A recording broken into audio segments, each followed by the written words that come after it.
Bienvenue et merci d'être avec nous pour ce nouveau numéro de Reporter, le magazine de grands reportages de la rédaction de France 24. À l'approche des élections municipales en France, 23 et 30 mars prochains, nous allons nous intéresser au Front National qui multiplie ses efforts envers le monde rural. C'est là que se situent aujourd'hui ses marges de progression. Depuis son arrivée à la tête du parti en 2011, Marine Le Pen veut parler à la France rurale qui souffre en silence. Les habitants des villages, des zones désindustrialisées, des campagnes qui assistent impuissants à la fermeture des usines, des petits commerces, des écoles.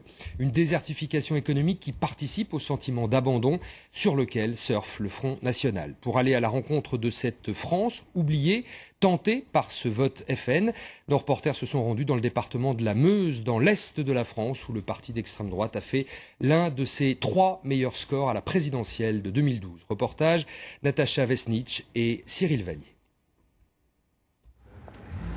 Jour de campagne dans les villages de France. Tract à la main et discours en tête, Jean-Baptiste Gravier délivre le message du Front National.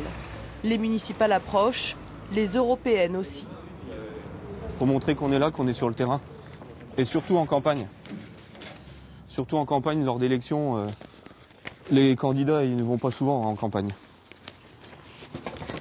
Les zones rurales, terre de prédilection pour le Front National.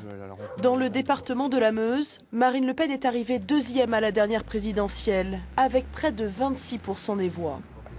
Je vais faire là jusqu'au bout, qu'on n'oublie pas. Ici, son score s'envole. À Héronville, 600 habitants, une boîte aux lettres sur 3 appartient à un électeur FN. Bonjour, enchanté Jean-Baptiste Gravier. Je voulais savoir ce que vous pensiez, vous, des idées du Front National, si ça vous intéresse, si ça vous dit quelque chose, Marine Oui, nous là, 100% au Front National ici. 100% pour Marine. Pas de bougnoule. Bah, c'est très bien. Les bougnoules à mort. Je suis front. Les bougnoules dans leur pays. De toute façon, la France aux Français. Hein.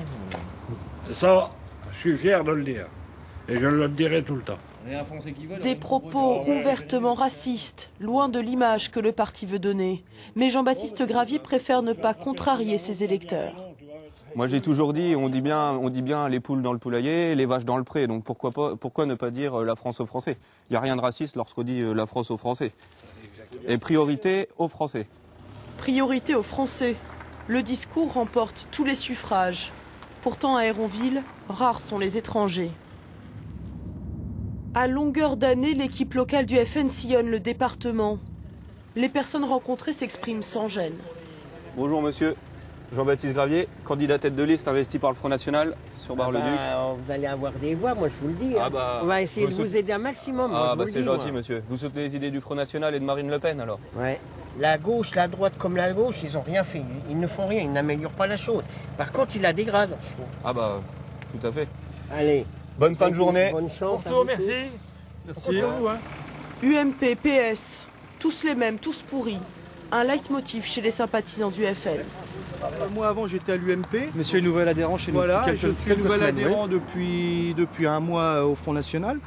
Bon, je ne m'en cache pas parce que on a à peu près tout essayé en politique dans ce pays et il n'y a rien qu'à marcher. Donc pourquoi pas essayer Rassemblement Bleu Marine. Un besoin de changement, mais aussi un sentiment d'abandon. Quand les services publics et les petits commerces disparaissent, le FN perce. Avant, vous aviez des salons de coiffure qui étaient plus près, vous aviez des bureaux de tabac, enfin c'est tout ça quoi, tout ce qui faisait la vie sociale des habitants quoi. Et maintenant ? Eh ben maintenant vous n'avez plus rien parce que les petits tabacs ils ferment dans les villages, il y a les coiffeurs ferment dans les villages, puis petit à petit on se retrouve sans rien et obligé d'aller loin pour avoir des services. Merci d'avoir parlé. Vous aussi. Ces habitants, le FN veut être leur porte-voix.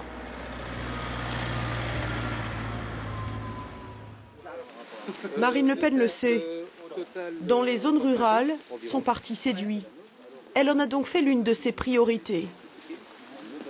L'année dernière, elle a lancé son Tour de France des oubliés. Les oubliés aujourd'hui, ce sont nos villages, hein, nos communes et il faut bien le dire de manière générale, cette ruralité à qui l'on impose des changements d'organisation au forceps mais qui ne voient pas bien une amélioration de leur situation, bien au contraire.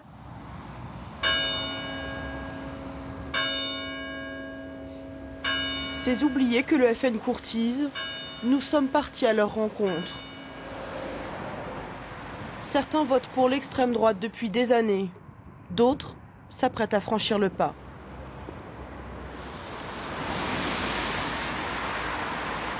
Au Romarin, à l'heure du déjeuner, on parle politique. Cet ancien gaulliste le crie haut et fort. Cela fait 6 ans qu'il vote pour le FN. Et il tient à nous expliquer pourquoi. Payer des gens, rester à la maison, moi je ne suis pas d'accord. Voilà. Moi je suis patron. J'ai toujours été patron depuis l'âge de 20 ans. Voilà. Et on ne peut pas se permettre de rester à la maison, rien faire, en touchant le RMI, en touchant les allocations, en faisant ci, en faisant ça, en faisant ça. Voilà. Ça, c'est pas possible. Je vais vous dire, la France, elle a fait que des feignants, parce qu'à l'heure actuelle, moi je travaille et puis je côtoie beaucoup de monde. Il me dit ça sert à rien de travailler parce qu'on gagne autant que toi et puis on se réveille à 11h midi et puis on vit encore mieux parce qu'on a les aides à droite à gauche. Le Front National, moi je dis pour actuellement, ça urge quoi. Et vu la conjoncture, vu l'économie, je pense qu'actuellement il faut qu'ils arrivent au pouvoir parce que là on n'en peut plus quoi. Trop de taxes, trop de social, mais aussi trop d'immigrés. La conversation prend vite le chemin de la préférence nationale. Ce que je veux, c'est plus de respect pour l'individu français, le citoyen français, l'ouvrier français. Pourquoi pas essayer le Front National? On est obligé d'y venir. Au moins, si les étrangers viennent s'installer en France, travailler en France, on respecte les lois. Voilà. Malaise du côté de Nordine. Je suis d'accord avec lui, mais parler du Front National, ça m'embête quand même. Parce que je suis quand même algérien, on est considéré dedans. De toute façon, les premiers visés, ça sera nous les premiers visés. C'est la spécialité lorraine. Son ami Michel affirme pourtant que le FN n'est plus un parti raciste. Dans un département comme la Meuse, touché de plein fouet par la crise de la sidérurgie, le Front National profite aussi des fermetures d'entreprises. À Sodétal, usine de production de fils d'acier, un plan de licenciement est en discussion. Ici, c'est l'avenir du Sud-Meusien, enfin d'une bonne partie du Sud-Meusien qui se joue. Hein, parce que si on perd une usine comme Sodétal qui embauche 323 personnes, il n'y a pas beaucoup d'employeurs dans le Sud-Meusien qui embauchent 323 personnes. Mais alors là, si ça vient à fermer, c'est la catastrophe. Hein. Une histoire tristement banale. Jackie Paul est maire de ce village de 1500 habitants depuis 12 ans. Des entreprises qui licencient dans la région, il en a déjà vu. En 15 ans, sa commune a perdu 20% de sa population. Une de nos inquiétudes, c'est de voir une ou plusieurs classes fermées avec le départ d'employés de Sodétal. S'il n'y a plus d'école dans un village, le village il est mort. Hein. Il n'y a plus rien. On n'entend plus les gamins rigoler, on n'entend plus crier. Ouais, c'est vrai que quand il n'y en a plus, c'est dur. Ouais. Des classes et des commerces qui ferment, des maisons à l'abandon. Voilà le sort de Tronville-en-Barrois.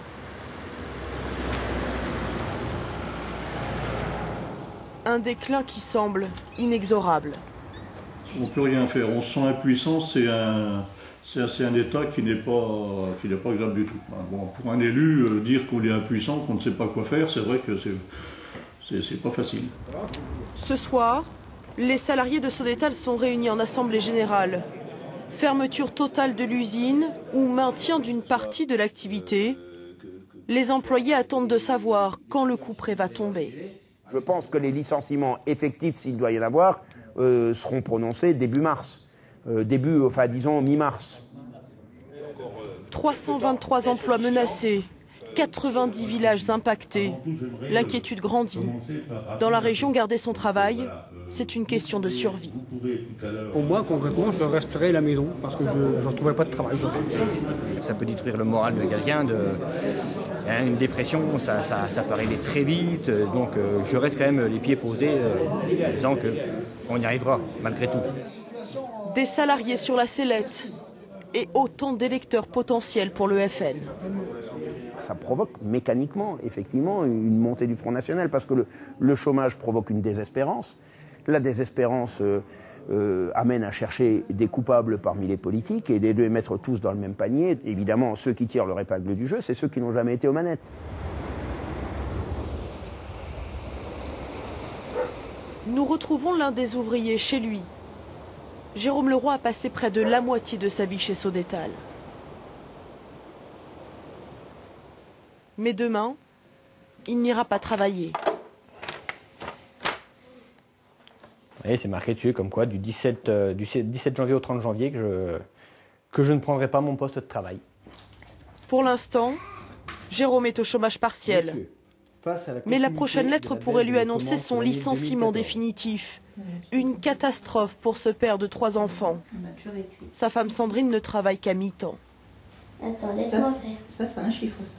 Ce qui fait le plus peur, c'est de commencer à toucher sur les budgets le repas. Parce que, bon, déjà aujourd'hui, manger, ça coûte cher. Si vos gosses, ils vous disent ah, papa, tiens, on mange des steaks, non, il n'y a plus de steaks, ce sera une boîte de pâté coupée en 10, puis on va partager un petit cube de pâté, un cornichon coupé en 4. C'est une bêtise, mais bon, ça va être difficile de dire non, aux enfants, on peut plus ceci, on peut plus cela. Après, oui, c'est vrai qu'on se demande ce que va être le lendemain. Jérôme garde le sourire, certain que son optimisme paiera. Mais quand il est question de politique, le ras-le-bol prend le dessus. Nous, on paye des impôts. Qu'on dise, avec vos impôts, on va déneiger vos routes, on va aider à refaire des emplois, on va éviter d'assassiner les nouvelles boîtes de charges exorbitantes. Alors pourquoi pas le FN? Pourquoi pour moi, ils rassurent de ce côté-là. C'est pas dit qu'ils mettront en application tout ça, mais après tout, pourquoi pas? Là où la crise économique frappe, le FN marque des points.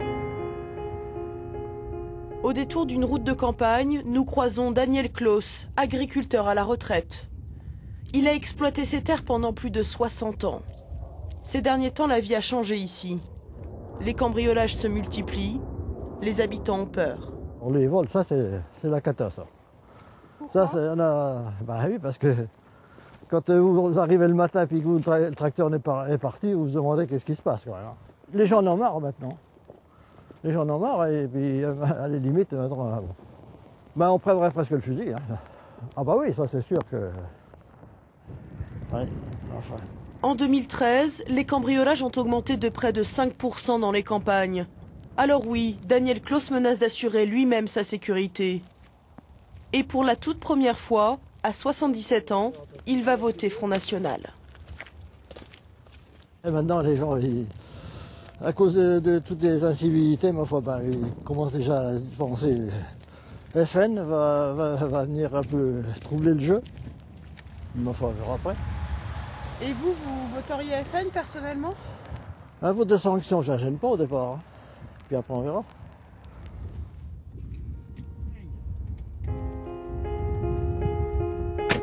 Le FN, miroir de toutes les colères.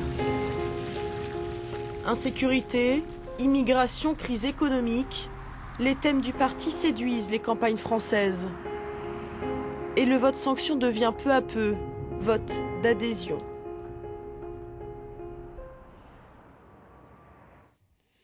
Et en plateau avec nous, Natacha Vesnitch. Bonjour Natacha, bonjour, vous êtes de retour de l'Est de la France. On est frappé par les témoignages que vous avez recueillis et ce côté totalement désinhibé de certains de ces électeurs du Front National. Oui, c'est une réalité qu'on a pu vraiment constater sur le terrain. On a été même surpris que les gens aient autant de facilité à dire qu'ils votaient FN. Ils le disent simplement, ils le revendiquent même parfois et c'est vrai qu'on a été un peu surpris, mais c'est bien une réalité.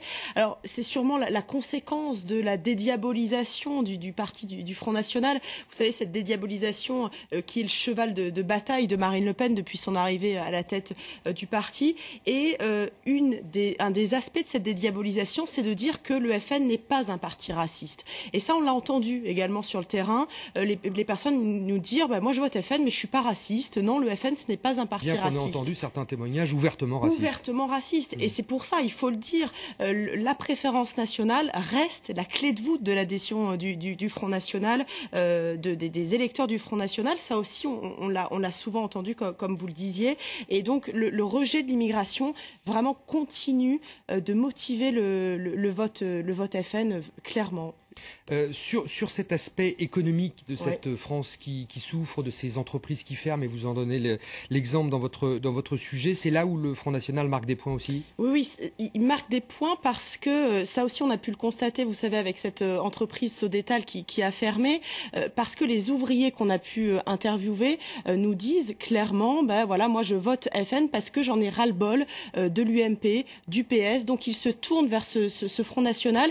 C'est un vote de sanction, mais c'est aussi un vote d'adhésion, parce que les personnes se sentent oubliées, surtout dans des zones rurales comme la Meuse, où il n'y a plus de pouvoir public, il n'y a plus de services publics, les bureaux de poste disparaissent, les écoles ferment. Il y a encore des services publics, mais ils reculent, disons. Exactement, et il y en a de moins en moins, et donc ce sentiment d'abandon, le FN surfe dessus, parce que les électeurs se sentent méprisés en fait des pouvoirs publics. Et ça promet une vraie progression du Front National dans les zones rurales pour ces prochaines élections municipales?